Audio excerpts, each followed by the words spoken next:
plus connu ou plus facile, mais on doit quand même trouver d'autres alternatives, d'autres outils pour y arriver.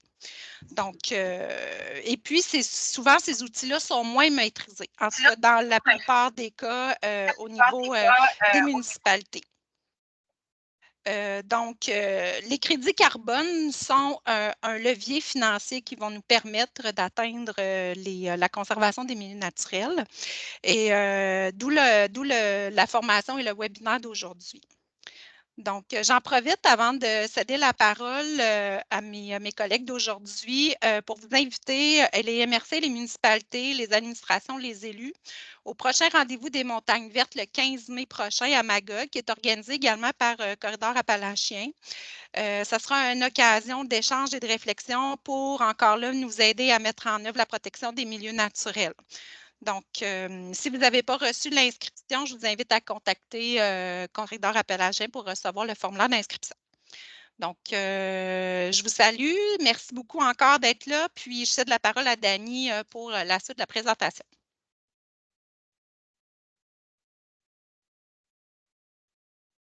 Merci, Karine. Donc, à partir de maintenant, je vais vous partager mon écran.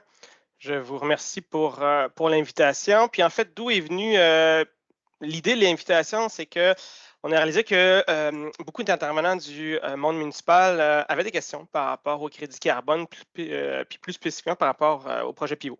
Donc, au lieu de parler en un avec vous tous, ben, on s'est dit avec Corridor Appalachen puis la MRC du Val-Saint-François, ben, pourquoi ne pas tous les inviter et tenter le mieux possible de répondre à vos questions, parce qu'il y a plusieurs prétentions qui circulent par rapport au crédit carbone. Vous allez voir, ce n'est pas la solution, c'est un outil qui se rajoute à tant d'autres. Puis le point à retenir aussi, c'est qu'on va passer du temps. Je vais prendre à peu près 30 minutes pour vous expliquer certains éléments. Mais pour bien comprendre un projet comme ça prend beaucoup plus de temps, beaucoup plus de rencontres, mais dites-vous au moins que c'est une première approche. Donc, je suis conseiller forestier stratégique, ingénieur forestier chez Côte-Tira depuis maintenant 3 ans. Puis je gravite aussi. J'ai toujours gravité en Estrie, également autour du milieu municipal. J'ai été à la conférence régionale des élus de l'Estrie également. Donc, je connais quand même très, très bien le monde municipal. Donc, pourquoi qu'on parle du crédit carbone, un peu, c'est que de tout temps, la matière ligneuse, le bois, a été la forme de rétribution pour les propriétaires de boisés. Et puis nécessairement, quand le bois tombe, vous avez peut-être des gens dans votre famille qui ont ce réflexe-là, mon bois est versé, ben, le propriétaire, ce qu'il voit, c'est qu'il perd ses revenus parce qu'il ne pourra pas livrer son bois à une usine de transformation du bois. Puis également, une autre facette des boisés qu'on vit de plus en plus au Québec et dans le nord-est également des États-Unis, c'est que le développement foncier exerce une pression qui est quand même très forte également sur nos milieux naturels. Mais naturellement, Karine en a parlé, la question en fait, c'est pas est-ce qu'on veut faire autre chose, c'est on est obligé de faire autre chose parce que nos paliers de gouvernement ont pris des engagements en ce sens-là.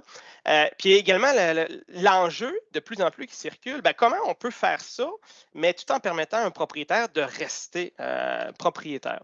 Donc, Éco-Tira, rapidement, c'est une entreprise sociale qui existe depuis 2010 à Sherbrooke. On a notre siège social à Sherbrooke. Puis on a également deux bureaux au Pérou, puis en Colombie. Puis une coopérative de travailleurs actionnaires là, qui fait partie de l'actionnariat de l'entreprise. Donc, nous, les employés, on est membres de notre coopérative de travailleurs. Puis, c'est une entreprise qui a été fondée par Karina puis Étienne, là, qui sont des Sherbrookois. On a une mission très, très, très spécifique qui est de travailler avec les producteurs, les propriétaires au niveau des communautés dans un contexte de lutte au changement climatique. Donc, on va toujours travailler avec des regroupements de propriétaires dans nos projets en Amérique du Sud. On travaille avec des coopératives de producteurs, avec des fermes familiales. Donc, on ne travaillera jamais avec un très grand propriétaire sur un projet privé. Ce n'est pas notre modèle d'affaires en ce moment. Donc, on a toutes sortes de projets, mais le dernier qui est annoncé il y a à peu près 4 mois, c'est un projet combiné de production de miel biologique et de café biologique au Honduras. On vise notamment l'implantation de 4000 ruches de miel biologique pour une mise en marché qui se fait carrément en circuit court, donc directement du producteur à l'acheteur de matières premières. Donc, on transige beaucoup de café, mais là, on va commencer avec le miel. Dans nos partenaires, il y a notamment Café William, que vous connaissez, qui est quand même bien implanté ici en Estrie. Donc, on se parle du crédit carbone parce qu'il y a une demande pour ce produit qui, somme toute, reste intangible. Hein? Ce n'est pas quelque chose qu'on peut toucher, un crédit carbone, mais il y a une demande, puis elle est en constance depuis plusieurs années. Ici, on a un graphique de ce qu'on appelle les retirements, donc les crédits carbone qui sont retirés sur le marché volontaire. Donc, vous voyez que la tendance depuis 2016. Et puis, quand on regarde spécifiquement ce qu'on appelle les solutions nature, donc qui sont des nouvelles approches en agriculture, puis également des nouvelles approches au niveau de la foresterie puis de l'utilisation du territoire, mais on voit que ça occupe quand même une partie importante. Puis il y a d'autres éléments qui sont également impliqués dans différents protocoles, notamment la gestion des matières résiduelles, puis également l'énergie renouvelable, notamment le solaire et puis l'énergie éolienne. Puis, quand on parle de crédit carbone, j'aime toujours y aller de mon propre petit laïus à moi, qui est relativement personnel, puis ceux qui me connaissent là, vont dire, bon, ils nous répètent encore ça, mais il faut toujours retenir qu'un crédit carbone ou une compensation climatique, ça ne doit pas être une excuse pour l'inaction. Donc, je prends l'exemple de Post Canada, que tout le monde connaît. Post Canada ont décidé de verdir en fait leur flotte de transport. Ils sont en train d'électrifier tout le transport de la poste à travers le Canada. Donc, on comprend, ils font des efforts pour réduire leurs émissions. Ensuite, ils vont regarder pour compenser ce qu'ils ne peuvent pas compenser en ce moment. Et puis là, ils achètent des crédits carbone d'un projet, notamment dans la forêt pluviale du côté de la côte ouest de la Colombie-Britannique. Donc, il faut absolument retenir que si on ne fait rien pour réduire à la source, pour augmenter notre efficacité énergétique, le crédit carbone est complètement inutile. C'est l'ultime solution. La demande, elle est très présente. Fait que, sur le marché volontaire, elle va augmenter à peu près de 15 d'ici 2030, puis elle va être multipliée de 100, cette demande-là, d'ici 2050. Pourquoi? Il y a tellement d'engagements, ne serait-ce que des nations pour atteindre la carboneutralité, un terme que j'aime plus ou moins. J'aime mieux parler de contribution climatique parce qu'une carboneutralité reste que, on le voit avec ce qui se passe, c'est plutôt utopique comme objectif.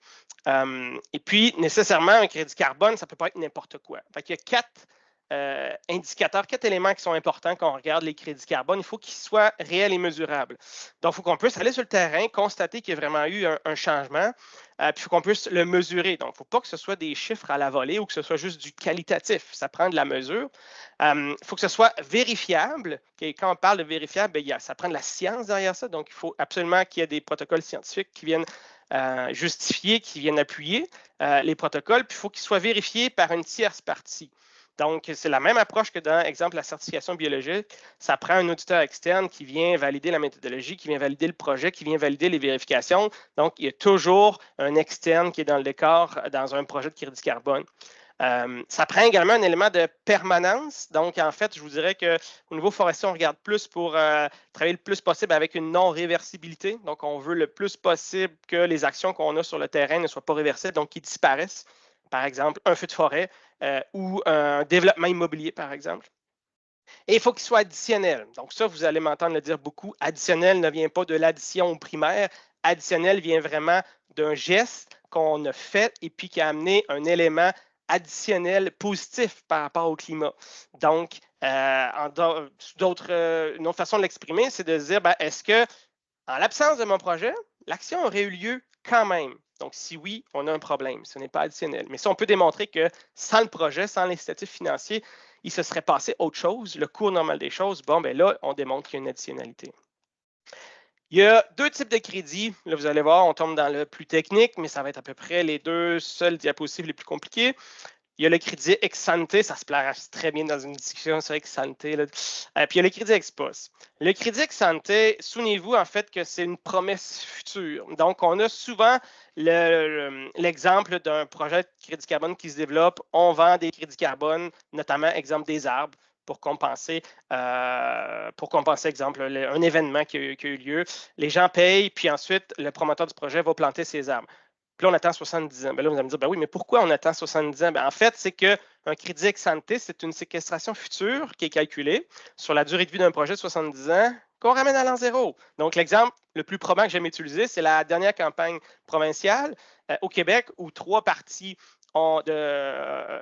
ont acheté des crédits de carbone ex ante, donc qui ont fait la promotion de la carboneutralité de leur déplacement en autobus, etc. Mais en fait, ils ont acheté des crédits qui vont leur permettre d'être carboneutres dans 70 ans, fait qu'ils ne seront plus au pouvoir nécessairement dans 70 ans, fait qu'on va espérer que les arbres soient encore là dans 70 ans.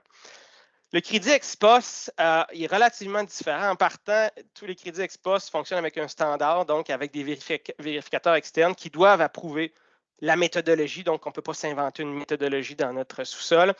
Ensuite, on réalise le projet. Et puis là, on attend. On attend 5 ans. On fait venir un autre auditeur externe.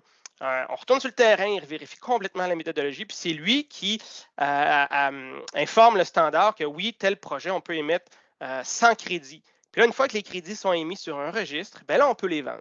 Fait que vous comprenez que celui qui fait l'achat du crédit peut prétendre, si telle est sa prétention, là, atteindre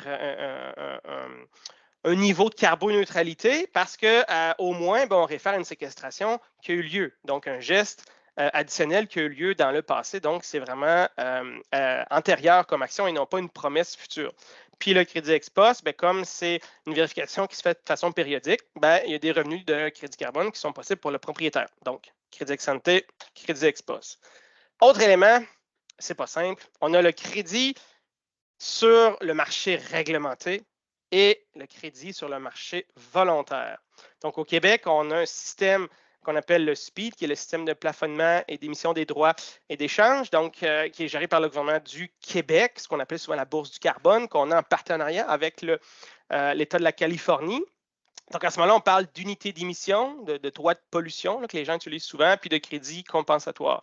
C'est vraiment le gouvernement du Québec qui développe les méthodologies. Les projets sont ensuite développés par des promoteurs dans le respect des méthodologies. C'est vraiment le promoteur qui vend ses crédits. Puis, dans ce contexte-là, vous comprenez que c'est une obligation. Donc, tous les grands émetteurs qui génèrent plus de 20 000 tonnes de CO2, équivalent CO2 par année, sont assujettis à ça, sont obligés d'être sur le système réglementé du Québec. Donc, c'est une obligation pour eux. En ce moment, ce qu'il y a comme défi avec ce système-là, c'est qu'on a un peu trop d'offres en termes d'émission de crédit, en termes d'émission de droits d'émission, d'unités de droits d'émission, ce qui fait que les prix ne sont pas suffisamment élevés. Donc, il y a plusieurs enjeux à ce niveau-là. Mais le gouvernement du Québec veut vraiment raffermir ce système-là. Le marché volontaire, on parle aussi de crédit carbone, mais à ce moment-là, c'est vraiment les promoteurs qui développent leur méthodologie, mais il faut absolument que ce soit approuvé par le standard. Fait que dans ce cas-ci, on utilise le standard VCS, qui est le standard que nous on utilise, puis qui est également le standard d'à peu près 80% du marché volontaire mondial. Puis les projets sont développés par les promoteurs, ils doivent être approuvés aussi par le standard. L'émetteur des crédits, c'est le standard. Donc, comme je le disais pour les crédits ex-post, c'est vraiment le standard qui gère un registre de crédits, qui peut émettre les crédits. Puis à ce moment-là, l'intérêt pour le crédit, c'est volontaire. Donc, on travaille avec des entreprises, des sociétés, des institutions qui ont soit des pressions de leurs consommateurs ou de leurs administrateurs, ou simplement un geste volontaire qui justifie leur approche, mais qui explique pourquoi ils veulent acheter des crédits carbone, donc travailler sur des compensations. Donc, est arrivée l'idée en 2016 de développer un projet groupé de crédit carbone en sol québécois pour le secteur forestier. Donc, c'était le premier projet VCS au Québec, puis également le premier projet groupé au Canada. Puis, le projet Pivot est vraiment présenté comme une solution nature. Puis, vous allez voir que ce qu'on fait, c'est qu'on utilise la finance carbone, mais indirectement, ça vient soutenir des activités de conservation. Fait qu'il y a des co-bénéfices au niveau de la conservation de la biodiversité, mais également au niveau des communautés. C'est un projet qui a été développé en partenariat, donc c'est vraiment Écotira qui l'a mené, mais en partenariat avec l'Université Laval, donc la faculté de foresterie, la seule faculté de foresterie qu'on a au Québec, et avec également la forêt Effort, qui était, dans le fond, notre forêt de départ pour vraiment développer le projet, le tester, puis également enregistrer notre méthodologie puis notre projet sur le standard VCS. Donc, dès 2017, on a eu la chance d'avoir accès à des professeurs d'université, on a eu des étudiants postgradués qui ont travaillé sur le projet. Il y avait une entente de partenariat scientifique là, qui nous liait avec la faculté de foresterie de l'Université Laval. On entend souvent que le secteur forestier peut contribuer à la lutte au changement climatique, donc ce qu'on appelle l'atténuation. Ça peut prendre différentes approches, différentes contributions. Il y a notamment les produits du bois. Fait qu'effectivement, si vous construisez votre maison en 2x4 de sapin pinette, comme c'est probablement le cas, dites-vous que c'est du carbone que vous avez. Mais il faut toujours se souvenir, comme ici, j'ai une règle en bois, il faut toujours se souvenir que l'enjeu, c'est le cycle de vie de ce produit-là. Puis malheureusement, au Québec, à peu près 70% de ce qu'on récolte en forêt s'en va vers des produits à court cycle de vie. L'exemple le plus simple à comprendre, c'est le papier, mais également le bois de chauffage. Mais tout ce qui est bioénergie aussi, les palettes de transport, de manutention, c'est du bois qui va être utilisé pour une très courte durée. Il y a également tout ce qui se passe en forêt. Donc, la forêt déjà capte du carbone. Donc, on peut améliorer cette gestion forestière-là pour augmenter soit la séquestration, soit le stock de carbone. On peut boiser des terrains qui sont non forestiers. Puis dans certains cas, surtout dans les pays avec des forêts tropicales, ben, on a ce qu'on appelle les projets REDD+, qui sont des projets qui visent à contrer la déforestation.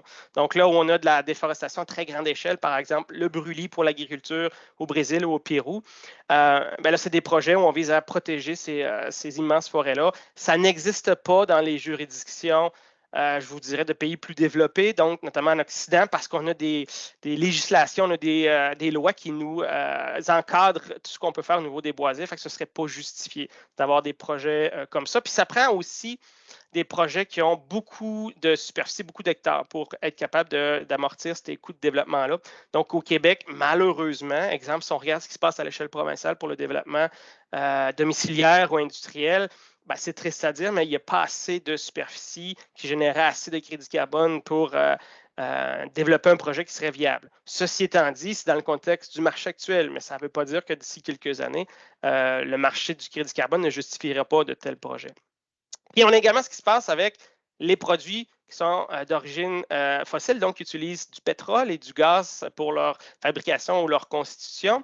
Bien, naturellement, si on prend du bois ou des produits biosourcés pour les remplacer, bon, on a ce qu'on appelle un effet de substitution. Donc, on génère moins de gaz à effet de serre qu'on l'aurait fait en temps normal, mais la substitution ne fait pas partie de ce qu'on appelle le périmètre forestier des périmètre comptable des forestiers parce qu'on ne contrôle pas cet élément-là. Vous comprenez que c'est votre choix à vous, exemple, de construire en bois plutôt qu'en acier. Et encore là, c'est votre choix à vous d'acheter une Tesla plutôt que d'une voiture à essence. Fait que ce n'est pas Elon Musk qui pourra avoir vos crédits carbone. Ce serait vous pour le choix que vous avez fait d'avoir une voiture électrique plutôt qu'une voiture à essence. Donc, dans Pivot, ce qu'on appelle notre périmètre comptable, c'est ce qui se passe au niveau des produits du bois qu'on récolte ou qu'on récolterait ou qu'on ne récolte plus, et également ce qui se passe en forêt. Donc ça, c'est également important de se souvenir de ça parce que vous comprenez, un périmètre comptable est à la base des calculs qu'on fait. Fait qu'on pourrait prendre un projet de recherche qui aurait un périmètre comptable complètement différent de Pivot, puis on arriverait avec des résultats qui sont différents. Notamment dans la recherche, souvent, au niveau forestier, on intègre la substitution. Mais du point de vue terrain, vous comprenez qu'un propriétaire forestier, un propriétaire foncier ne contrôle pas le choix qu'un consommateur fait. Le principe d'additionnalité, j'en ai parlé. Fait que s'il y a une troisième diapositive que vous devriez vraiment écouter, c'est celle-ci. Donc, on a dans un projet de crédit carbone le cours normal des choses, une ligne de base. Donc, qu'est-ce qui se passe normalement en forêt? Puis là, vous allez voir aussi que c'est vraiment, on ne parle pas nécessairement de forêts qui sont dans les périmètres urbains. On parle vraiment de la forêt typique au Québec qui couvre plusieurs millions d'hectares puis qui est répartie sur 130 000 propriétaires différents à l'échelle du Québec. Donc, on a une forêt qui pousse puis qui capture du carbone. C'est déjà positif en termes climatiques. On la récolte de façon périodique pour mettre en marché du bois, pour le papier, pour le bois de construction, pour la biomasse forestière, pour le bois de chauffage. Donc, il y a des émissions qui sont liées au transport par la transformation.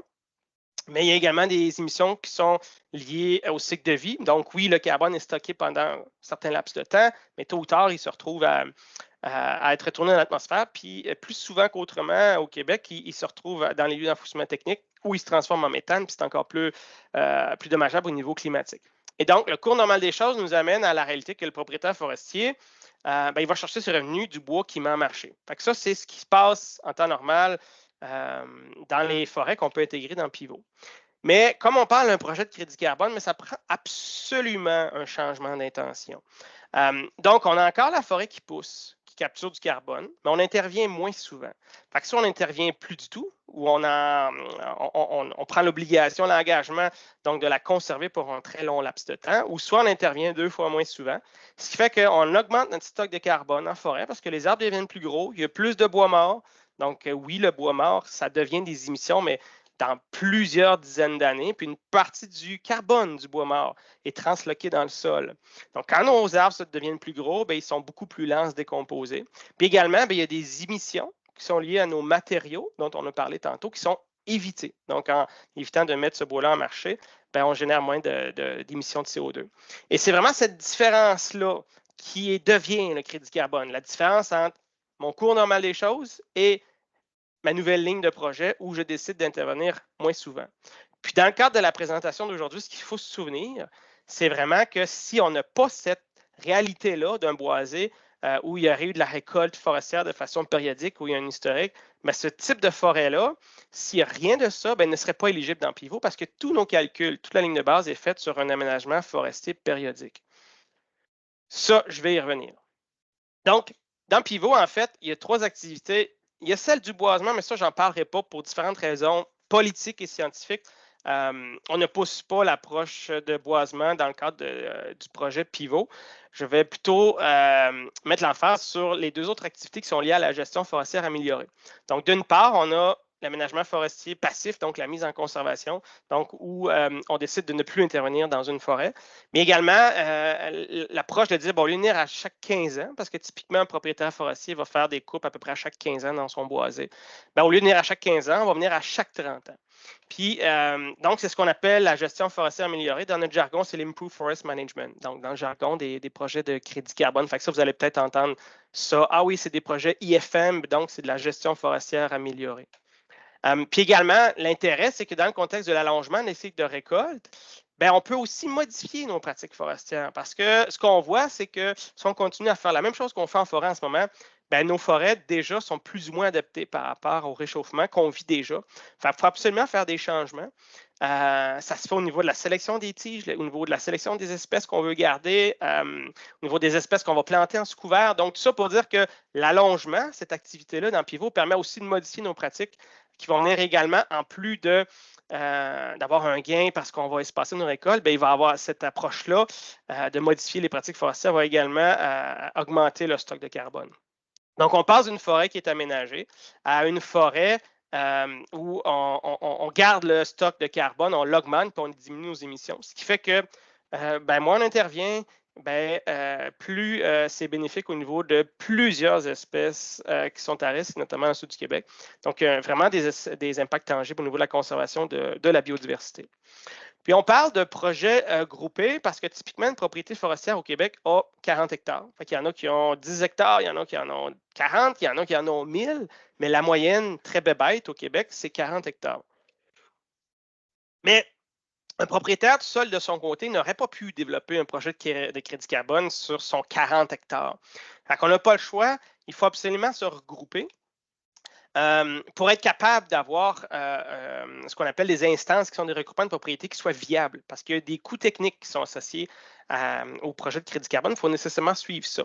Donc, en regroupant des propriétés qui sont dans une même région, on est capable de diminuer les coûts techniques puis d'avoir un meilleur amortissement aussi de nos coûts fixes. Fait que ce qu'il faut se souvenir, c'est qu'on vise des propriétaires ou des propriétés, en fait, qui ont à peu près 20 hectares minimum. Fait que oui, on réussit à en intégrer qui en ont moins. On travaille des fois sur du 15 hectares, mais typiquement, on commence à travailler avec 20 hectares parce qu'encore aujourd'hui, c'est vraiment ce qu'on a testé comme approche là, qui permet quand même d'aller chercher les plus petites superficies. Au niveau de la limite maximale, il n'y en a pas, mais on n'a pas en haut de 1000 hectares par propriétaire en ce moment.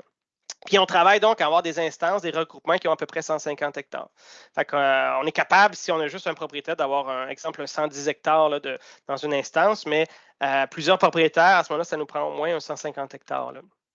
Puis, donc, on travaille avec des gens sur le terrain qu'on appelle en fait des agrégateurs. Un agrégateur, ben, c'est un groupe de conservation, c'est un conseiller forestier, ça peut être une MRC, là je mets des grosses parenthèses. On va voir l'exemple aujourd'hui de la MRC de Quaticook. Fait que c'est des gens avec qui on travaille, qui sont sur le terrain, qui connaissent le contexte dans toutes les régions du Québec, on va voir la carte. Puis qui facilite l'inclusion dans Pivot. Puis également le participant. Fait que ça, je vous le laisse, vous pourrez le regarder, mais sachez que autant Écotura que l'agrégateur, que le participant ont des obligations. Mais, on le disait d'entrée de jeu, il ne faut pas partir avec l'idée que le crédit carbone forestier va sauver la biodiversité, va sauver le Québec. Premièrement, premier avertissement, c'est un nouvel outil qui se rajoute aux autres. Fait que, justement, on parlait de fiscalité municipale tantôt. Il y a les servitudes qui existent déjà, il y a les dons écologiques, il y a des approches au niveau des remboursements de taxes foncières. Donc, Le crédit carbone, c'est un outil qui se rajoute. Il ne vient pas remplacer tout ce qu'il y avait déjà. Ce n'est pas aussi, et autre avertissement important, ce n'est pas pour tous les types de forêts et ni pour tous les types de projets. Aujourd'hui, on ne rentre pas dans le détail des types de forêts, mais sachez qu'une très jeune forêt ou une forêt perturbée, ce n'est pas la bonne idée de mettre ça dans un projet de crédit carbone dans le contexte qu'on a de réchauffement climatique. Et finalement, on ne paye pas le propriétaire directement pour ses actions de conservation. La rétribution directe est sur le carbone. Vous comprenez quand même qu'en payant quelqu'un pour protéger son carbone, on a un effet direct au niveau de la biodiversité, mais il faut se souvenir qu'on ne paye pas quelqu'un pour conserver son boisé, on paye quelqu'un pour sécuriser le carbone de son boisé. Donc, par où on commence? Puis là, c'est vraiment spécifique au monde municipal. Il faut commencer par le début. Fait que je prends l'exemple, puis là, je salue d'ailleurs les deux élus de Racine qui sont dans la salle parce que je suis aussi un Racinois. J'ai pris l'exemple dans la municipalité à côté, Valco. Il n'y a aucun lien avec Pivot. C'est juste qu'on avait un projet avec l'école secondaire locale, puis c'est des terrains que j'ai marché. Donc, on a l'exemple ici de boisés qui font partie d'un club de golf. C'est le même boisé qu'à côté, mais on est séparé par la zone agricole permanente. Donc, du côté gauche, on est en périmètre urbain. Et puis du côté droit, on est dans la zone agricole permanente. Donc, à gauche, on a un terrain de golf dans lequel il n'y a jamais eu de récolte de bois commercial. On voit qu'il y a beaucoup de développement domiciliaire. On voit que l'enjeu, c'est vraiment, en fait, les allées de golf. Puis c'est un terrain que j'ai marché d'ailleurs, donc il n'y a pas eu de récolte, il n'y a jamais eu de bûcheuse qui est rentrée là-dedans, puis il n'y a pas d'intention non plus. En tout cas, peut-être qu'il y en a, mais il n'y en a pas d'annoncé. Fait que j'ai pris ce cas-là qui est totalement fictif. Puis à côté, on a un boisé de ferme. On comprend que c'est le même boisé, c'est le même écosystème, mais à gauche, comme il n'y aurait jamais eu de récolte de bois, puis je vous dirais que le risque immédiat dans ce cas-là, c'est soit le développement urbain pour le boisé, ou soit l'agrandissement du terrain de golf. Encore là, je vous le dis, c'est un exemple complètement fictif. Donc, l'enjeu de ce côté-là, ce n'est pas la récolte de bois. Tandis que du côté du boisé qui est en zone agricole, c'est des secteurs qui sont beaucoup plus actifs au niveau de récolte de bois. Donc, en partant, il faut se poser la question, est-ce qu'il y a eu de la récolte forestière de façon périodique? Si on dit non, déjà, puis ça nous arrive toutes les semaines, déjà, le projet ne serait pas éligible. L'autre enjeu, c'est la réglementation municipale. Si on a une réglementation municipale qui ne permet pas d'avoir une récolte forestière périodique d'à peu près 15 ans, à raison de 30 % à chaque fois, ce n'est pas éligible dans Pivot parce qu'on récolte. Déjà, la réglementation nous limite au niveau du prélèvement. Puis dans Pivot, ce qu'on a fait, c'est qu'on est allé avec une ligne de base qui est la plus générale au Québec. Fait que ça prend une moyenne, fait qu'il fallait tracer une ligne à quelque part. Puis on l'a tracé avec le prélèvement de 30 % à chaque 15 ans parce que de façon générale, dans les boisés, dans les municipalités, c'est une approche des éléments qui sont suivis qui sont les plus répandus. Mais une réglementation, ça change. Ça existe au Québec depuis 1881, fait qu'il faut suivre ça. Puis dans certains cas, dans certaines régions, on a eu des cas où on pouvait, sur un terrain de 40 hectares, on pouvait implanter une maison, mais on ne pouvait pas faire de récolte de bois. Fait que là, exemple dans ce cas-là, la propriété, même si elle a 40 hectares, elle n'aurait pas été éligible dans Pivot parce qu'on ne peut pas faire de récolte de bois de façon périodique. Maintenant, là, vous dites, comment je peux m'en servir d'abord? Vous pouvez vous en servir.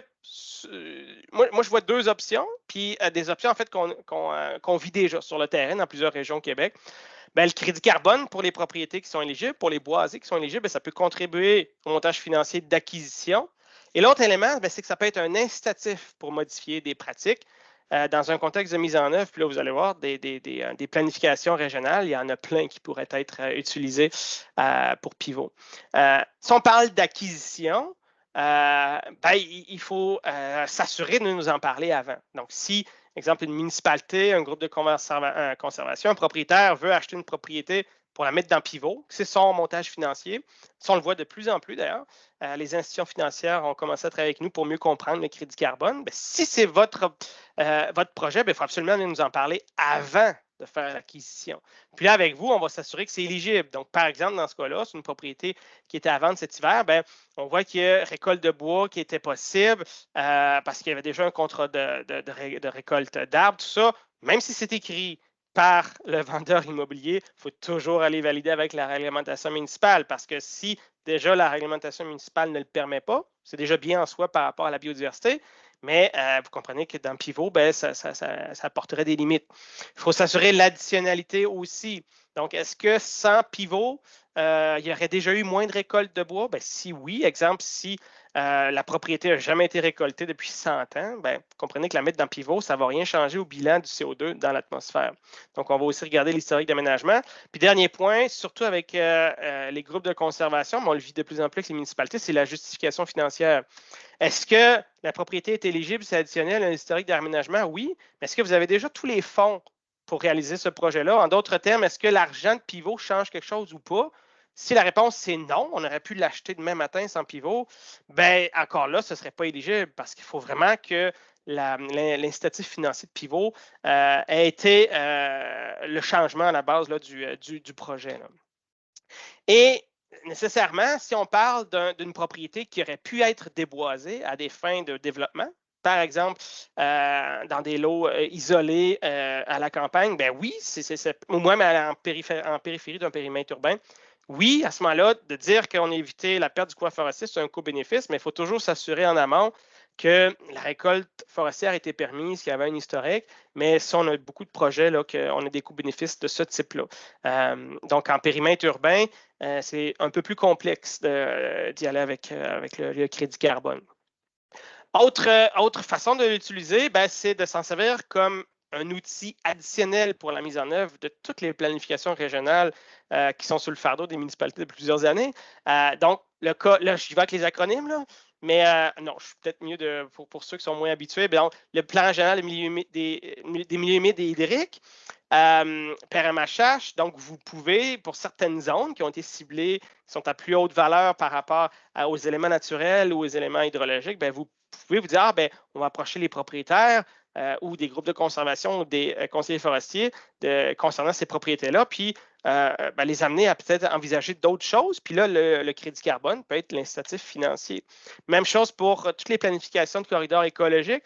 Donc, démarche qui existe depuis pratiquement 5 ans au Québec, avec notamment Conservation de la Nature Canada. Donc, il y a des planifications qui sont presque terminées dans toutes les régions du Québec. Donc, ça, c'est également une approche d'utiliser le crédit carbone comme outil de mise en œuvre. Même chose pour la protection des habitats naturels.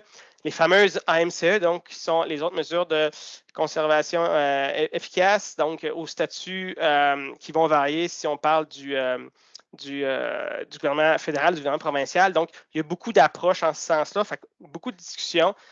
Donc, oui, on pourrait se dire, une propriété qu'on met en crédit carbone, exemple de conservation, pourrait cadrer dans les statistiques des AMCE qui éventuellement vont peut-être ou pas contribuer aux 30 de la protégée d'ici 2030. On peut également se servir du crédit carbone pour adapter nos forêts. Donc, il y a eu des projets avec des municipalités au Québec, notamment avec la ferme Habitat, où on ciblait des actions spécifiques à des municipalités. On pourrait justement approcher les propriétaires en utilisant le crédit carbone pour les inciter à modifier leurs pratiques forestières et à être compensés financièrement. Puis également, on peut se servir du crédit carbone pour la réalisation des servitudes de conservation ou des servitudes de conservation forestière, par exemple, dans lesquels la récolte de bois est encore permise. On pourrait cibler des secteurs à haute valeur de conservation puis mettre ça en crédit carbone. Mais il faut toujours se souvenir que ça, les servitudes, dans ce contexte-là, doivent venir après pivot. Donc, et non pas l'inverse, parce que si c'est déjà protégé, donc si on a un terrain qui est déjà soit protégé par la réglementation municipale ou soit déjà protégé par un groupe de conservation, ce n'est pas éligible dans Pivot parce qu'il n'y a aucun changement à ce moment-là d'intention. Donc, avec qui j'en parle, si je suis dans le monde municipal, avec votre équipe, parce que on voit que de plus en plus des équipes forestières au sein des MRC ou au sein de certaines municipalités qui sont plus grandes.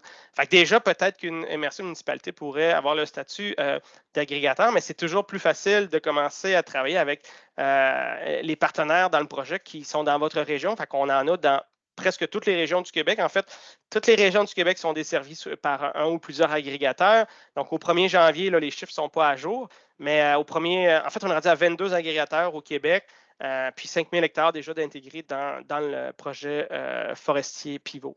Fait que ça, je vais vous le laisser, mais vous l'avez aussi dans le site Internet. Donc, c'est des conseillers forestiers, des groupes de conservation qui sont présents là, à la grandeur du Québec, puis ça en rajoute, je vous dirais, à peu près un par mois minimum. On va avoir le cas de la MRC de Quaticook aujourd'hui qui, selon moi, va rester un cas probablement unique, qui vont vous expliquer pourquoi, mais peut-être pas. On verra bien.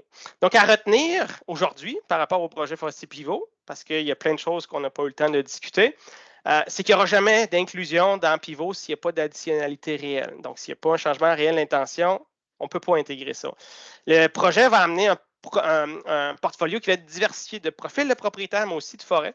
Fait que ça va aussi diminuer nos risques par rapport au projet. Puis ici, notamment, je pense au risque de perturbation naturelle, comme le feu de forêt. Si on avait tous nos projets de crédit carbone en Abitibi, probablement que l'été, on dormirait beaucoup moins parce qu'un projet de crédit carbone qui passe au feu, on s'entend qu'on perd quand même une bonne partie de notre carbone. C'est un projet qui est local, collectif, piloté par une entreprise sociale qui est au Québec. Ça, c'est un point important. Les crédits carbone qui sont générés par le projet, donc qui sont vendus par Écotirant, ne peuvent pas être vendus à des entreprises extractives, donc gazières, minières, pétrolières. Puis on ne peut pas vendre non plus à des entreprises qui n'ont pas déjà un processus de réduction de leur empreinte environnementale. Donc, quelqu'un qui n'est pas déjà en processus de réduction de son empreinte ne peut pas acheter de crédit carbone. Il doit travailler sur autre chose avant de venir nous voir. C'est aussi un outil qui permet aux propriétaires de rester propriétaires parce que ce qu'on voit de plus en plus, c'est que la spéculation sous tous les angles a vraiment contribué en plus de d'autres aspects à l'augmentation de la valeur foncière. Et ça permet aussi d'avoir des approches autant d'atténuation, donc de contribuer à diminuer les impacts du changement climatique, et ça peut aussi servir d'outil pour adapter nos forêts par rapport à ces changements climatiques-là. Donc, ce qui est plus important à retenir par rapport à tout ça, puis notamment avec une consultation qui a lieu cet hiver par le ministère des Ressources naturelles, on voit que de plus en plus et depuis plusieurs années, la population met beaucoup de pression pour qu'on voit la forêt autrement que juste par les arbres. Puis même du côté du nord-est américain, où ils sont beaucoup plus avancés que nous, il y a une foule de guides qui sont destinés aux propriétaires de boisés qui visent spécifiquement le carbone forestier. Donc, des choses qu'on ne voit pas ici au Québec. Donc, retenez qu'il est vraiment urgent de sécuriser notre carbone. Puis, il n'y aura pas une solution magique. Ce qu'il faut, c'est vraiment avoir une panoplie de pratiques forestières, de pratiques de conservation, d'aménagement forestier qui vont être variées puis qui vont nous éviter de tout mettre nos œufs dans le même panier. Donc, je vous remercie.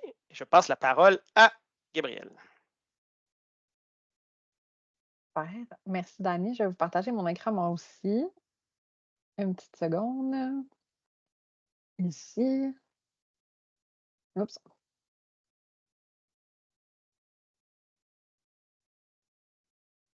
Fait que vous me confirmez que vous le voyez bien. Le Dani, il y a juste toi que je vois. Fait que si tu as de la tête, je vais considérer que oui, parfait.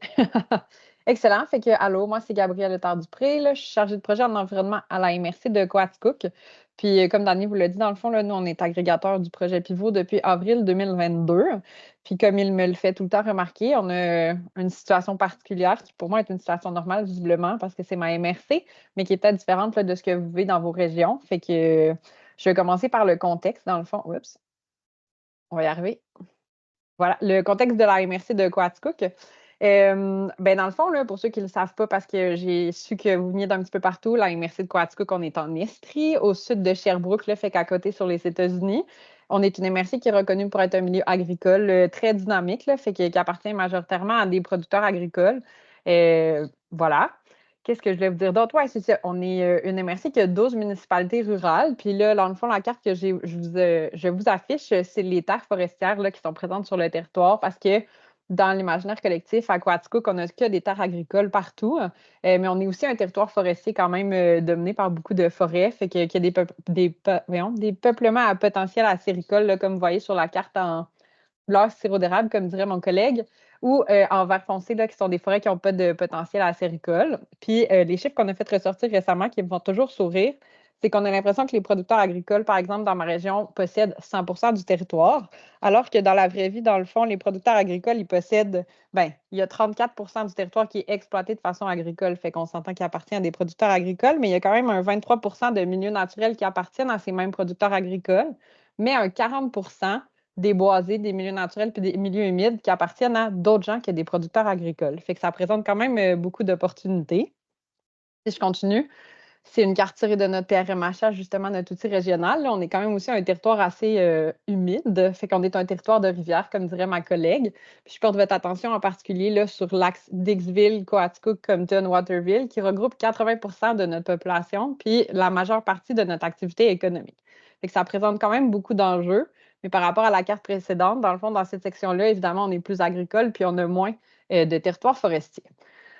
Avec ces informations-là, moi, si j'étais vous, je me dirais qu'il doit y avoir beaucoup de projets de conservation sur ce territoire-là, puis ça doit être super dynamique. Puis j'aimerais vous dire que c'est le cas, mais dans le fond, j'ai fait un screenshot du réseau des milieux naturels pour vous montrer que dans le fond, il y a des organismes de conservation qui touchent notre territoire. Fait qu'à gauche, dans Barnston, par exemple, là, on a Corridor Appalachien qui touche à cet endroit-là. Dans Saint-Edwidge, fait qu'à l'est, avec Sherbrooke, on a Nature Canton de l'Est aussi qui travaille sur ce territoire-là. Puis on ne le voit pas sur cette carte-là, mais évidemment, dans le fond, notre territoire il est couvert aussi par pas Nature Canton de l'Est, Conservation de la Nature Canada, parce qu'il touche l'ensemble, dans le fond, là, du Canada. Par contre, là, c'est pas parce qu'un organisme touche notre territoire que ça veut dire nécessairement qu'il travaille de façon super active dessus. Puis à tous ceux qui m'ont déjà entendu parler, je m'excuse, je vais le redire encore, mais on est comme un territoire vide au niveau des organismes de conservation parce que jusqu'à tout récemment, il n'y avait pas d'initiative vraiment. On n'est jamais un territoire qui cote comme prioritaire très, très fort. Évidemment, on a Forêt Réforme sur notre territoire qui est très dynamique avec Conservation de la Nature Canada. Il y a beaucoup de choses qui se font autour spécifiquement de ce massif-là. Mais dès qu'on s'éloigne, dans le fond, c'est très peu dynamique. Puis c'est souvent des territoires qui ne sont pas jugés prioritaires par les différents partenaires parce qu'il y a tellement de choses à faire. Fait qu'il y avait comme un grand vide à notre échelle là, à combler. Puis pour nous, dans le fond, le projet Pivot, ça présentait une opportunité pour essayer peut-être de combler ce vide-là, puis d'atteindre nos objectifs en aménagement. Vous allez voir, ma présentation est quand même plus succincte que celle de Dani, là. Fait que ça va aller quand même relativement vite.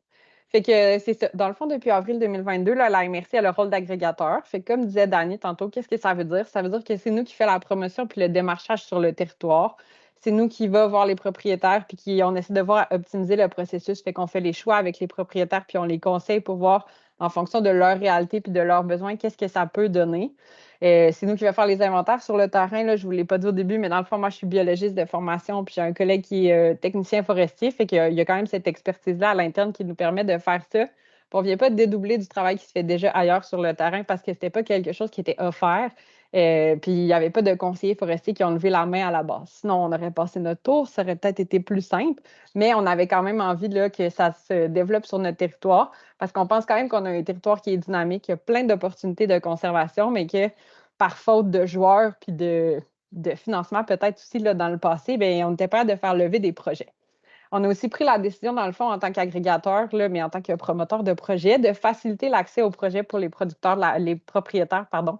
Je travaille beaucoup avec des producteurs agricoles, fait que je vais souvent dire producteurs, mais dans le fond, je veux dire propriétaires de la région. Fait que, tu sais, les MRC, des fois, on reçoit de l'argent du MAMACH, du ministère des Affaires municipales et de l'Habitation, dans les FRL, là, les fonds, je me souviens jamais, un des R, là, le Fonds Région et Ruralité. Fait que dans le cadre du volet 3 de notre financement, fait que le volet signature innovation, on a décidé d'en mettre une partie sur le projet Pivot pour diminuer les barrières à l'adhésion puis augmenter, dans le fond, le rendement pour les producteurs. Fait que pour tout le monde, on finance une portion. Fait que 20 des coûts que Dani parlait tantôt d'entrée au projet. Puis quand on atteint des objectifs, dans le fond, de la MRC en aménagement, on augmente ce financement-là pour encore plus faciliter, dans le fond, l'adhésion. Fait que pour nous, on le voit vraiment Pivot comme un outil pour atteindre nos objectifs, comme Dani disait, au niveau du PRMHH, du schéma d'aménagement et de développement durable, mais aussi au niveau des objectifs de connectivité à cette échelle-là. Fait qu'avec le financement, ça vient faire en sorte que des fois, les propriétaires, pardon, ils sont moins enclins tout de suite à faire un mouvement parce qu'ils ne connaissent pas beaucoup le secteur des crédits carbone, mais en diminuant les barrières à l'entrée, en étant capable de mettre beaucoup de temps sur ce projet-là, bien, des fois, on réussit à avoir des gains quand même intéressants à ce niveau-là. Je ne cacherai pas que ça prend beaucoup de temps puis c'est beaucoup de démarchage parce qu'en général, puis là, je ne prête pas d'attention, mais quand on est conseiller forestier, on va voir les producteurs dans notre quotidien, on les croise, on leur parle souvent, fait que ça fait partie de notre travail. Alors que pour nous, dans le fond, c'est pas nécessairement des gens qu'on côtoie. Fait que ça demande quand même beaucoup de temps puis d'aller-retour avec eux pour pouvoir pour pouvoir tout arrimer ça. Puis on a un territoire qui est hyper dynamique au niveau de l'aménagement forestier. Fait que ça devient des fois difficile de trouver des terrains où ça peut fonctionner, où on n'a pas beaucoup de couples non plus, ou qui ont envie de changer de mentalité. Je voulais vous parler aussi des défis puis des opportunités, mais de façon vraiment générale, parce que C'est un projet qui présente beaucoup d'opportunités pour nous. Puis une des choses en premier que je voulais vous nommer, puis ça a de l'air niaiseux, mais c'est que de participer pour nous au projet Pivot, ça a permis de discuter avec les élus de crédit carbone, de projets de conservation sur le territoire, qui des fois, ça ne se rend pas dans leurs mains nécessairement quand c'est un organisme sur le territoire qui s'en occupe. Mais dans notre cas, vu que c'est passé dans nos mains, puis que les municipalités et les MRC, on prend des décisions avec nos conseils, bien, on n'a pas le choix de mobiliser les élus. Puis, dans le fond, c'est du vocabulaire qui maintenant fait partie de leur quotidien. Parce qu'ils m'entendent en parler puis de solutions appropriées, fait qu'ils sont aussi capables de nous référer des gens. Mon Dieu, pardon. Je vais prendre une gorgée d'eau. Ils sont capables de nous référer des gens, mais aussi de voir des opportunités pour, dans le fond, les terrains municipaux. Longue pause. Fait que au niveau, c'est ça, de l'éducation. Puis là, évidemment, là, je vais vous skipper la partie où je pourrais vous dire que pour nous aussi, en tant qu'employés des MRC puis des employés municipaux, ça fait une différence parce qu'on se tient au courant quand même de la fine pointe puis ça nous permet de nous développer. Dans les opportunités aussi, tous ceux qui travaillent en région agricole, là, vous le savez, c'est dur quand même faire de la conservation en milieu agricole parce qu'on ne peut pas nécessairement aller lotir, qu'on a quand même beaucoup de nos milieux humides ou de nos milieux naturels qui se retrouvent en zone agricole. Fait qu'au lieu de toujours aller vers un lotissement pour protéger, avec Pivot, dans le fond, on est capable d'aller sécuriser certains milieux sans avoir à passer par du lotissement. Fait que j'ai un exemple en particulier d'un milieu humide chez un producteur agricole d'une quinzaine d'hectares qui ressortait comme prioritaire de conserver dans le cadre du PRMHH. Si on n'avait pas Pivot, honnêtement, je ne sais pas qu'est-ce qu'on aurait pu faire pour ce milieu humide-là, mais à force d'en parler avec le propriétaire, le producteur agricole, dans ce cas-ci spécifiquement, ben, ça donne des opportunités, puis pour lui, c'est des revenus de plus. Il y avait une pression quand même agricole d'aller prélever du bois à cet endroit-là, fait que c'est super intéressant. Dans les défis, je ne vous cacherai pas qu'il y a l'éducation de façon générale. Là, Dani nous l'expliquait, les différences de crédit ex-ante, ex-post. Je pense que c'est la chose que je répète le plus souvent dans mon travail pour expliquer cette différence-là. En plus que, particulièrement, les producteurs agricoles ont une grande pression d'être carboneutres, justement. Là, je note, puis je vous invite à noter aussi là, la différence que Dani a mentionnée. Au lieu de parler de carboneutralité, de contribution climatique, j'ai aimé, Dani, je l'ai noté, puis je vais essayer de l'intégrer dans mon vocabulaire. Karine, dans son introduction, a parlé aussi de volet réglementaire. Ben, on dirait que moi, dans le cadre de mon travail, si le volet réglementaire fonctionnerait, je vous aurais dit qu'on aurait des belles bandes riveraines à l'échelle du Québec, réglementaires partout puis sans problème. Puis visiblement, peut-être que ce n'est pas la solution unique qui fonctionne. Fait qu'avec Pivot, on a une approche un peu plus carotte, si vous me permettez l'expression. Fait que des fois, on parle aux mêmes gens. Si je leur dis, tu es obligé de faire ça, tout à coup, ça ne leur tente pas. Mais si je leur offre l'opportunité de le faire, le discours change au complet. Fait que ça devient vraiment intéressant. Puis ça ouvre des nouveaux canaux de communication à cet égard-là.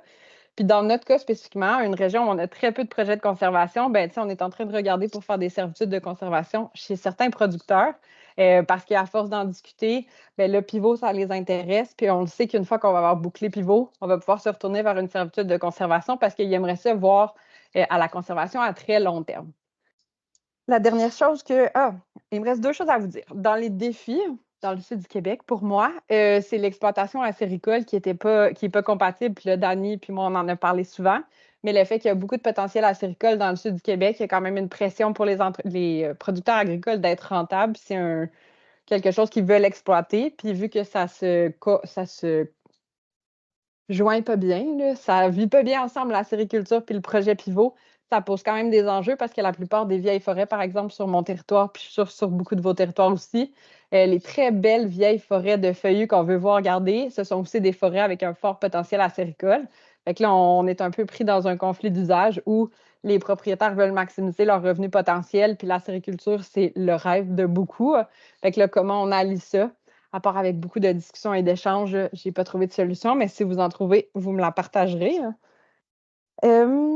Puis, ultimement, dans le fond, là, Dani l'a peut-être mentionné, mais ça m'a échappé, mais je voulais vous le mentionner. Ma chose préférée avec Pivot aussi, c'est qu'on n'est pas obligé de mettre l'entièreté d'un terrain dans l'instance. Fait que si je suis une productrice forestière, par exemple, j'ai un terrain de 40 hectares, je pourrais décider d'en mettre 20 parce que mon agrégateur me dit que cette section-là, il y a un milieu humide. Je suis proche de la rivière, puis il y a un vieux boisé. Fait que cette section-là, je pourrais décider de la mettre dans Pivot parce qu'elle va me rapporter beaucoup, mais aussi parce que moi, en tant que productrice, j'ai un attachement. Je reconnais cette valeur-là parce que je la trouve belle. J'ai vu des espèces que j'aimais, puis j'aimerais ça pouvoir la conserver, puis pas la couper, mais financièrement, c'est difficile, puis j'ai besoin d'y arriver. Fait que là, Pivot me permet de protéger une partie de ma forêt. Puis quand on est wise, dans le fond, on peut se dire, bon, mais parfait, continue de faire de l'aménagement forestier sur les 20 autres hectares ou développe ton érablière ou prélève ton bois de chauffage. Puis là, on atteint les objectifs de tout le monde. Puis on réussit à arrimer ça ensemble. Fait que nous, c'est comme ça qu'on réussit à faire lever le projet Pivot dans notre région. On est en train de finaliser notre première instance, puis on en a déjà une deuxième qui va potentiellement se cristalliser cet été. Fait que ça ressemble à ça. Je vous clorai sur ça, puis je vous laisserai poser des questions si vous en avez. Ah, avant de faire ça, je voulais passer la POC à Dani, vu que tu parles toujours de notre contexte particulier. Je ne sais pas si tu voulais ajouter quelque chose. Oui, effectivement, le contexte où il n'y avait pas nécessairement d'agrégateurs intéressés dans votre territoire a fait qu'avec vous, on est allé vers cette approche-là. Puis à retenir par rapport au milieu humide, ça prend absolument des milieux humides arborés. Mais oui, à ce moment-là, c'est possible. Fait qu'un milieu, une tourbière ouverte, vous comprenez que de dire on ne va plus récolter d'arbres, ça ne change rien. Mais un milieu humide arboré, que ce soit une cédrière, une pessière rouge, une freinée, effectivement, c'est possible. Puis au niveau de la sériculture, c'est du cas par cas, mais c'est très rare que ce soit possible pour la simple et bonne raison qu'une fois que la tubulure est installée, la plupart des acériculteurs ne veulent plus aller récolter de bois. Et même souvent, quand il y a une récolte de bois préventive qui est faite, quand ils changent la tubulure, on voit de plus en plus que les arbres sont carrément battus puis laissés sur place. Donc, d'un point de vue carbone, c'est très bête, là, mais c'est positif. On s'entend que d'un point de vue économique et autres, c'est pas la meilleure chose à faire. Mais donc, c'est difficile d'avoir des érablières exploitées qui respectent la ligne de base de pivot. C'est le défi qu'on a, mais on en a à certains endroits, mais c'est pas tout le monde qui a ça. Je passe la parole à Fabienne. Si vous avez des questions, vous pouvez les écrire dans le chat. Je pense que Fred va s'occuper du chat. Exact.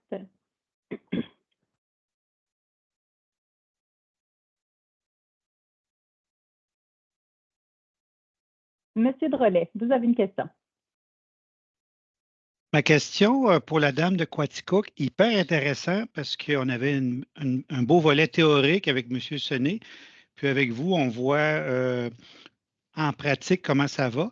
Moi, j'ai deux petites questions pour vous. La première, j'ai cru comprendre qu'une des obligations, c'était qu'il n'y a eu jamais eu de récolte de bois pour qu'il soit en additionnel. Donc, si quelqu'un a déjà fauché il y a 50 ans, il y a 40 ans, il y a 15 ans, donc vous me confirmez que c'est discarté, il faut vraiment une... Non, c'est ça. Ben là, je vois Dani qui est. Mais je peux faire mon rôle d'agrégateur, Dani, si tu veux. Dans le fond, c'est le contraire.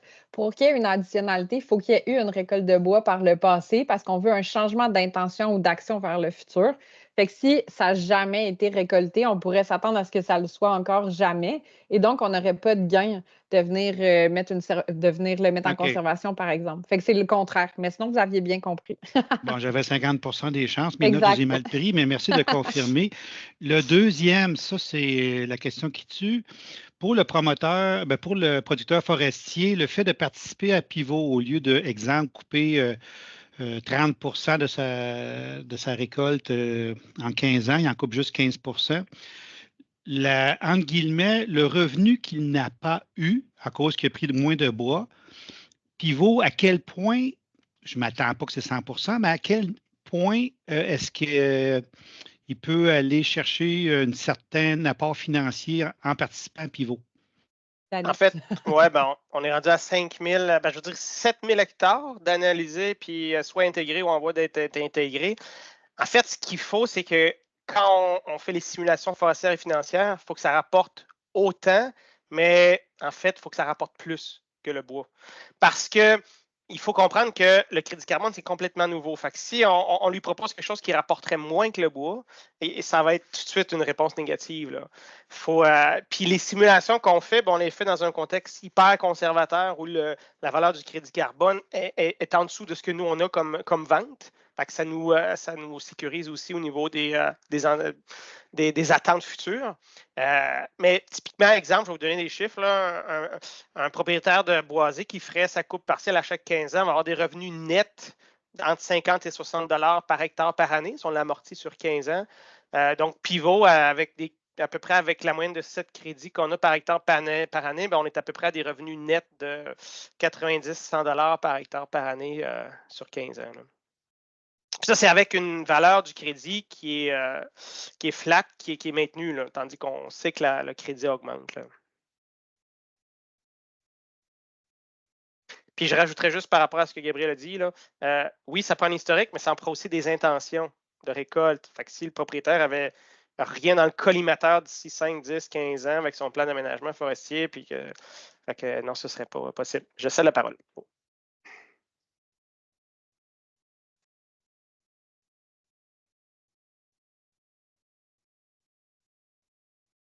Prête ton micro. Pardon. Monsieur Fauteux, c'est à votre tour.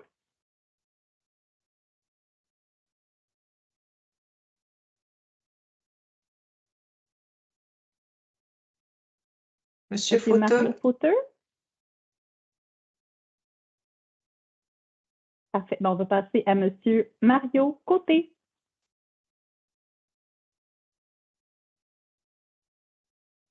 Votre micro, Monsieur Côté.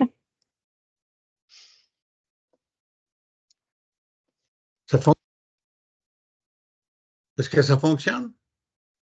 OK. Bon, c'est de base un peu que je veux comprendre. Je comprends très bien le crédit. Tu as une forêt, tu décides que tu ne vas pas l'exploiter, donc tu as des crédits carbone. Mais elle vient de où, cet argent-là? Elle vient elle vient de compagnies qui ont fait des choses, puis ils ont mis de l'argent là. Oui. Je comprends le crédit, mais elle vient de où, l'argent, là? Je salue mon maire, d'ailleurs. Ben, en fait, l'argent vient d'entreprises. Exemple, Curie Canada, qui est un client. L'Université de Sherbrooke. On prend l'Université de Sherbrooke qui est très locale. Là. L'Université de Sherbrooke sont dans le processus de diminution de leur empreinte environnementale depuis une dizaine d'années déjà. Ils ont fait plein de modifications sur le campus. Les systèmes de chauffage, ils ont changé des panneaux solaires, géothermie, voitures électriques, etc. Bon, mais chaque année, malgré tout, ils émettent des gaz à effet de serre qu'ils ne sont pas capables d'éviter. Fait qu'ils nous payent, exemple, s'ils ont besoin, s'ils émettent 1000 tonnes de GS par année, ben ils vont nous approcher pour acheter 1000 crédits carbone par année. Fait que l'argent vient de eux. Puis à ce moment-là, quand on vend le crédit, ben là, nous, on se tourne et on donne une partie, ben en fait, l'essentiel des revenus va au propriétaire. Fait que voilà comment circule l'argent. Ça vient de pollueurs, techniquement. Ben, je dirais, en fait, si c'est ça, on l'est tous, là. Parce qu'on en est tous. C'est là que je m'en allais, là. C'est ça. Ça vient. Mais exemple, si un client, une entreprise nous approchait et il disait, moi, je veux juste acheter des crédits carbone, je ne veux pas faire d'efforts, bon, il dirait, ben, au suivant. Là. Nous, on ne travaille pas avec ces entreprises-là parce que je l'ai expliqué. Pour nous, le crédit ne peut pas être une excuse pour l'inaction. Le crédit carbone, c'est l'ultime solution. OK. Moi, je suis en entreprise, j'ai fait des efforts, mais il m'en reste encore à faire, puis j'y arrive pas. J'achète des crédits. OK, merci. Oui. Puis, exemple, on ne vendra jamais de crédit à un Québécois qui va dans le Sud. Ce n'est pas notre type de clientèle qui voudrait compenser ses émissions de voyage. Ce n'est pas notre client pour nous. Là. OK. Merci. Si je peux juste compléter, dans le fond, là, Danny me l'avait expliqué, puis je l'ai vraiment bien intégré comme ça, mais dans le fond, ils vendent à des gens qui, technologiquement, ne sont pas capables de diminuer plus leur émission de carbone. Fait que c'est une question de soit on ferme l'entreprise, même si à la base, elle ne produit pas nécessairement des GES, mais des fois, dans la technologie, on n'est pas rendu à être capable de diminuer nos émissions ou monétairement, ça ne fait pas de sens parce que ça mettrait l'entreprise, par exemple, en faillite. Fait que c'est vraiment quand on arrive à la limite, ben c'est là qu'on vient acheter un crédit avec Pivot pour compenser, mais on est vraiment à la limite de ce qu'on peut faire déjà. Merci beaucoup. Elisabeth.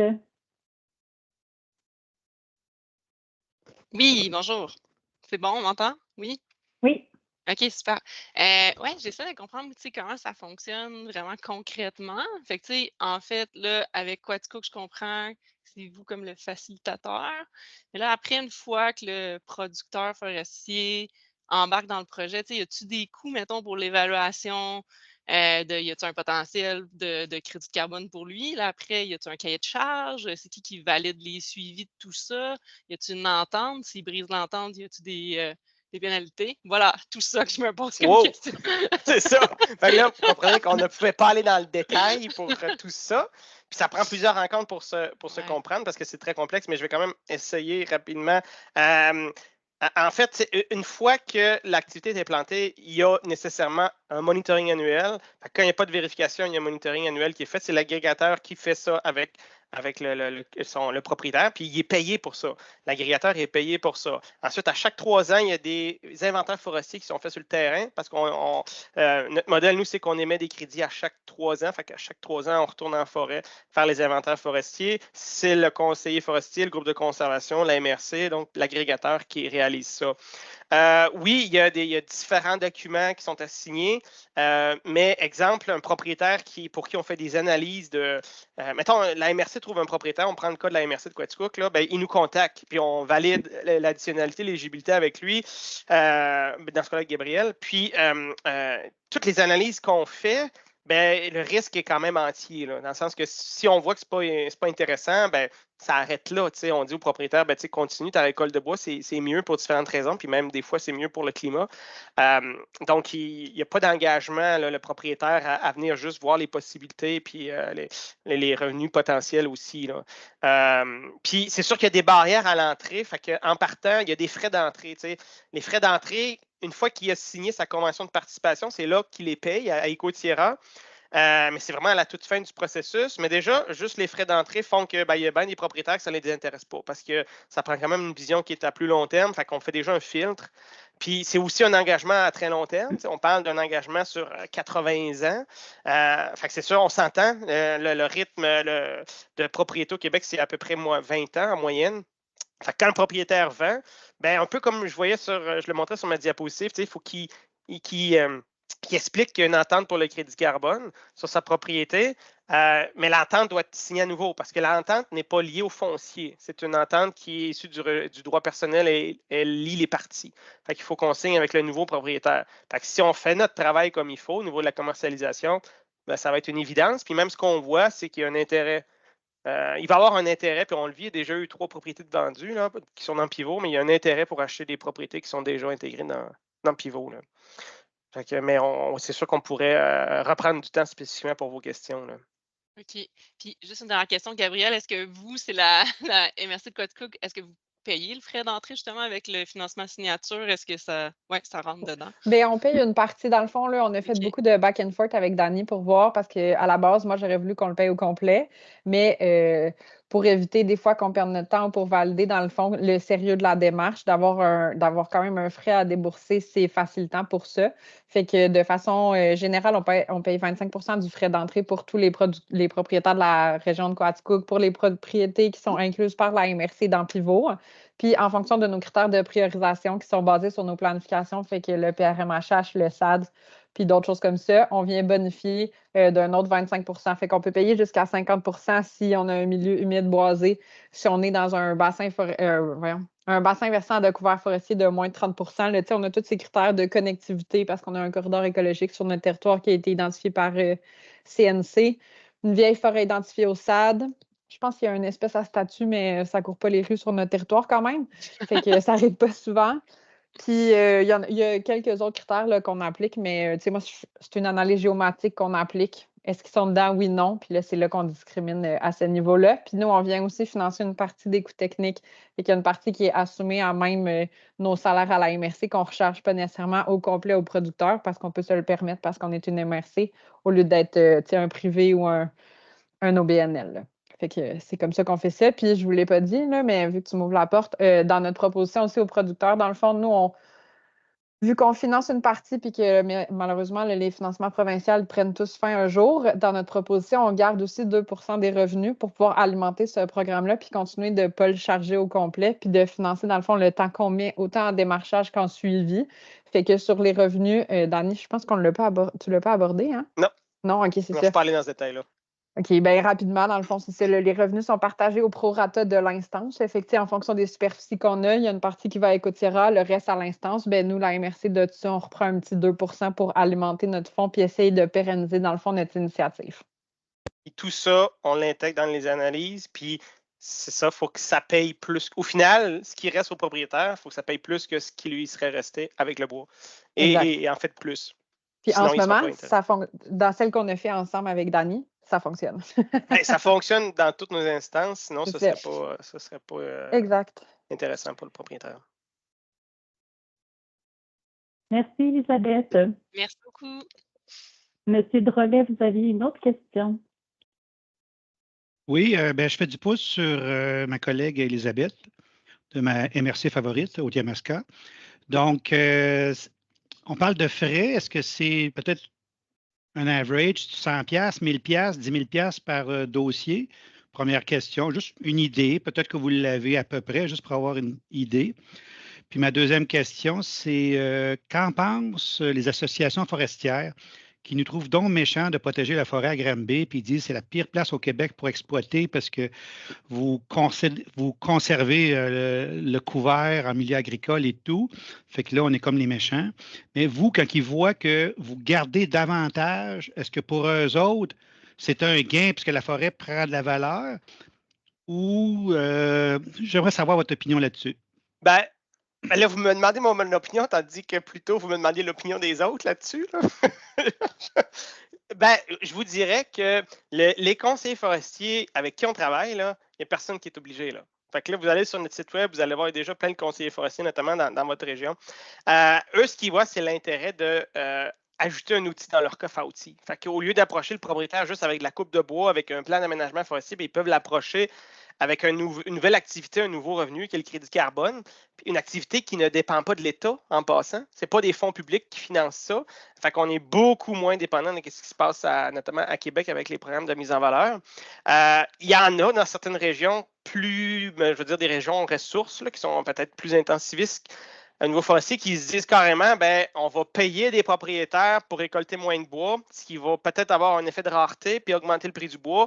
Je leur laisse leurs prétentions. Sinon, les premiers, ceux avec qui on parle, les forestiers qui n'ont jamais lu, qui ne se sont jamais informés sur le carbone forestier, c'est sûr que c'est totalement contre-intuitif là, dès le départ. Là. Fait que la part éducation dont parlait Gabriel, souvent, dépendant, ça peut être plus long pour certains que d'autres. Mais ce qu'on dit surtout, c'est, Gabriel elle l'a bien dit, le but, c'est pas de mettre toute la propriété là-dedans, puis surtout pas de tout mettre les 6 millions d'hectares de forêt privée au Québec là-dedans. Là, ce serait totalement contraire à les faire chercher une nouveau climatique. Fait que c'est de pouvoir payer le propriétaire pour varier ses interventions. Fait qu'ils voient ça quand même, ceux qui sont ouverts voient ça d'un bon oeil. Maintenant, la première question, les frais d'entrée, puis ça, c'est toute l'information aussi que vous avez sur notre site web, c'est 85 $ l'hectare. C'est vraiment à la fin du processus, mais il y a aussi une possibilité qu'on a avec Écotireur, compte tenu qu'on a un statut d'entreprise sociale, c'est du capital patient, on soutient ces frais d'entrée-là, puis on se rembourse sur les premières ventes de crédit carbone. Fait que ça, c'est aussi une des façons d'éliminer la barrière à l'entrée. Puis ça, même si dans le cas de la MRC de Quaticook, ils paient une partie des frais d'entrée, ça reste possible là, avec nous. Là. J'aurais voulu compléter la réponse de Dani à ta question 2 qui a répondu en premier. Là. Dans le fond, nous, on est aussi venu appuyer un peu notre position par rapport à Pivot sur une étude qui avait été faite sur le secteur forestier, sa rentabilité, puis un peu la santé financière, qui disait que une des conclusions, c'était de diversifier les avenues, les revenus économiques du secteur forestier, notamment par les produits forestiers non ligneux et d'autres. Il y a quand même plein d'initiatives qui ont un lieu, il y en a qui ne fonctionnent pas pour plein de raisons. Mais là, on vient offrir une nouvelle. On vient faire de la conservation, mais on vient aussi rétribuer le producteur. Fait que le producteur, il est gagnant financièrement. Ça l'aide à être plus résilient par rapport à ça. Après ça, on peut rentrer la servitude de conservation et autres, mais ça s'assit quand même sur des conclusions que tout le secteur de la MRC s'était mobilisé puis s'est dit il faut diversifier les revenus de ce secteur-là. Fait qu'on ne prétend pas, dans le fond, venir remplacer la sylviculture traditionnelle, compléter puis offrir quelque chose à des producteurs que la sylviculture, ils font un peu par dépit parce qu'ils ne se reconnaissent pas dedans ou ils n'ont pas le choix d'y arriver, parce qu'ils ne veulent pas perdre leur propriété. Fait qu'on ne vient pas se substituer. C'est des gens qui déjà, probablement, ils vont un peu à reculons et ne sont pas super contents. Fait que, mettons, nous, notre groupe forestier, il a l'air correct là, à Pivot, honnêtement, mais on n'a pas d'enjeu ensemble par rapport à ça. Puis si oui, dans le fond, ils ne nous l'ont pas mentionné encore, mais c'est pas faute d'avoir essayé. Puis les producteurs, souvent, ils continuent de faire de l'aménagement forestier, puis il y a une partie du boisé qu'on va mettre dans Pivot quand on est capable. Fait que ça s'allie bien ensemble à ce niveau-là. Ça répond bien? Bien, je comprends d'abord que oui, bien, je suis content parce que les associations forestières qui œuvrent sur notre territoire, de qu'est-ce que je comprends de vous, c'est qu'il faut trouver une façon de les intégrer pour qu'ils aient leur nanan eux autres aussi. C'est un peu ça que je comprends. Je ne sais pas s'il y a du monde de l'association forestière parmi les gens ici, mais c'est un peu ça. Ils ouais. aimeraient être partenaires pour peut-être, vous comprenez en fait, un c'est peu, que là, ça serait une belle façon de faire. Oui, mais puis garder le lien d'affaires qui existe déjà, pour nous, c'est une approche qui est super importante. Fait que, il y a avec la MRC, c'est clair, puis il y a toutes sortes d'approches qui sont faites, mais ça permet justement d'avoir une acceptation de ce projet-là par les forestiers. Puis effectivement, ils sont rétribués pour les inventaires forestiers qu'ils font. Là. Fait que, ça leur permet de garder un lien. Puis en plus, si c'est juste une partie de la propriété, bien, ils continuent de faire l'aménagement forestier, fait que remboursement de taxes foncières, maintenir à jour le plan d'aménagement forestier. Fait que c'est pour ceux qui, tu sais, dans les 22 agrégateurs qu'on a, bien, la majorité, je pense, c'est 18, c'est des conseillers forestiers. Là. Merci beaucoup. Merci. Je suis désolée, je vois juste comme vos prénoms, je ne vois pas tout le nom de famille. Donc, Valérie-Anne, s'il te plaît. Oui, bien, je vais reprendre un peu en lien avec ce que Serge vient de mentionner. Je voulais juste revenir sur le fait que je salue d'ailleurs en passant, Serge. Je voulais juste mentionner que l'Agence forestière travaille avec il y a un projet de PAF bonifié, de plan d'aménagement forestier bonifié. Je trouve que c'est une belle opportunité, en fait, ce projet-là en cours. Pour intégrer cet outil-là dans la mise en œuvre de ces recommandations. Donc, moi, je pense qu'il y a vraiment une opportunité à saisir. Cœur d'Or Appalachien, si vous êtes des agrégateurs, hein, c'est ça? Si Fabienne, tu me corrigeras. Oui, c'est ça. Donc, je trouve qu'il y a comme une belle alliance en lien avec cet outil-là là, de PAF bonifié. Nous, on donne un montant là, supplémentaire à l'agence pour qu'il en ait davantage sur le territoire. Donc, c'est ça, je pense qu'il y a vraiment une belle collaboration qu'on pourrait développer avec Corridor Appalachien pour justement, dans la suite des choses, qu'on puisse utiliser cet outil-là. Fait qu'en tout cas, moi, je pense qu'il y a quand même de belles opportunités, puis je suis contente d'en avoir parce que vous avez fait vraiment une belle présentation des deux côtés, là, autant le côté théorique qui était très bien expliqué, là, et le côté de l'exemple de Quatico. Fait que merci beaucoup. Là. J'avais juste une question, en fait, en lien avec, par exemple, un terrain municipal en périmètre urbain qui aurait été normalement développé, qui était vraiment dans un processus de développement, mais que finalement, il y a un choix politique de le conserver. Donc, il y avait vraiment, dans le fond, là, c'est ça, je comprends que ce n'est pas un terrain qui aurait fait l'objet de foresterie, d'aménagement forestier, mais il y a quand même une décision là, de maintenir ce couvert forestier, le milieu naturel. Donc, dans un cas comme ça, je comprends que ce n'est peut-être pas votre projet Éco-Tierra, mais j'imagine qu'il y en a d'autres programmes de compensation qui peuvent... Mais, en fait, en ce moment, il n'en existe pas. Ce qui s'en vient pour ces cas-là spécifiques, ça va être les crédits de biodiversité. Il y en a été beaucoup question à la COP 15 à Montréal en décembre 2022. Nous, c'est quelque chose qu'on regarde, mais le gros problème qu'on a par rapport aux crédits de biodiversité, c'est qu'il n'y a pas de demande. Il n'y a pas d'acheteur. Il n'y a aucune entreprise en ce moment qui est prête à payer pour de la biodiversité qu'elle va protéger parce que, en fait, elle ne la détruit pas directement. Ce n'est pas comme les émissions de gaz à effet de serre avec les engagements de carboneutralité. Fait que la demande, en fait, l'offre vient du terrain où justement on a des municipalités, des groupes de conservation qui ne cadrent pas dans Pivot, mais qui auraient des besoins quand même financiers pour l'intendance. Fait que le crédit de biodiversité, éventuellement, va pouvoir rétribuer des terrains qui sont déjà protégés, des terrains qui ne le sont pas, mais qui ont une très haute menace, exemple pour une espèce à risque, ou des terrains qui ont une biodiversité correcte, mais qu'on va mettre en conservation, puis qu'il n'y aurait pas d'additionnalité avec le crédit carbone. Fait que ça va pouvoir venir faire ça. Mais c'est pas à court terme, là. C'est pas à court terme. Fait que, tu sais, un terrain, si je prends exemple Bromont, là, qui est dans votre territoire, si la réglementation municipale n'avait pas été possible, n'avait pas permis la récolte de bois, s'il n'y avait pas eu d'historique avec les forestiers de la place, dans le parc des Sommets, on voit encore les sentiers de débardage, puis il y avait toute la possibilité de récolte de bois qui était possible, mais aussi le promoteur qui, là, lui, voulait développer, ajouter des pistes de ski, des maisons. Fait que là, il y avait une complémentarité, mais si au niveau d'historique de récolte, si la réglementation n'aurait pas le permis, ça n'aurait pas été possible. OK. Gabriel travaille justement sur un cas avec une municipalité où là, ça cadrait très bien, c'est dans le périmètre urbain. Fait que là, on l'a intégré. Puis on a d'autres municipalités avec qui on travaille. Soit ils sont en train de regarder pour acquérir des terrains, soit ils sont déjà. Fait qu'il y a même des municipalités au Québec qui ont le statut de producteur forestier. Fait que c'est sûr, c'est facilitant là, pour ce projet-là. Donc, dans le fond, Bromont, c'est justement l'exemple que je me questionnais. Là, ben, je me disais sûrement qu'il y en avait de l'aménagement, fait que c'est confirmé.